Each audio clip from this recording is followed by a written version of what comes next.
Le journal des journaux, la revue de presse. Le journal des journaux, la revue de presse.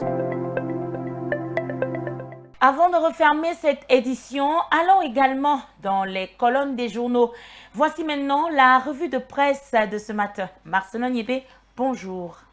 Bonjour à toi Marie-Claire et merci pour cet accueil chaleureux ce matin sur ce plateau, justement pour déférer à l'ordre de la revue de presse pour nos auditeurs et téléspectateurs ce matin. Alors, le décryptage des unes ce matin, c'est avec toi. Et merci Marie-Claire. La revue de presse s'ouvre ce matin, mesdames et messieurs, avec le journal national bilingue Cameroun Tribune. 14e conférence ministérielle de l'OMC, la fièvre monte.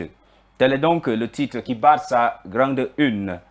Pour ce journal, la fièvre des préparatifs qui s'est saisie du ministre du Commerce Luc Magloire Mbargatana à 10 jours de l'ouverture l'a poussé à présider hier, ou dit-on plutôt l'a amené à présider hier à Yaoundé une réunion préparatoire pour évaluer les activités menées jusque-là.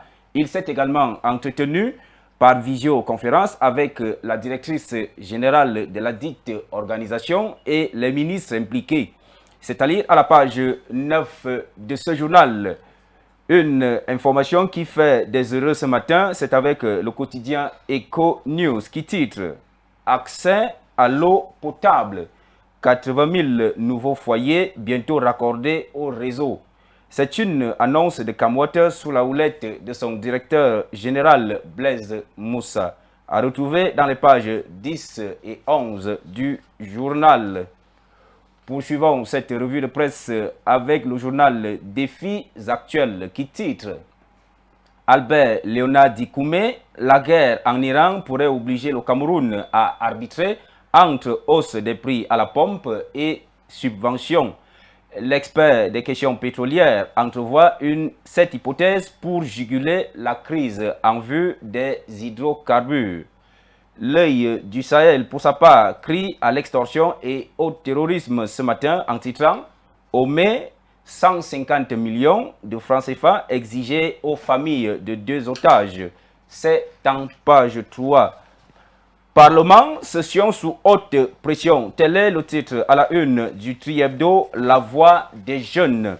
Pour ce numéro du journal, députés et sénateurs scrutent des réformes pour l'équilibre institutionnel et l'avenir du pays. C'est en page 3.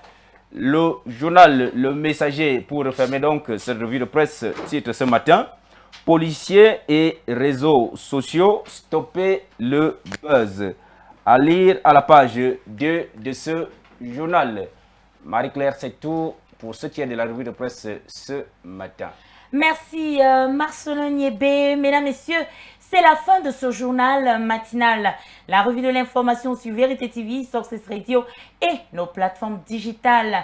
Merci d'avoir été à l'écoute et excellente suite de nos programmes. À tous et à toutes, au revoir. Au Cameroun, un peu plus d'1 an.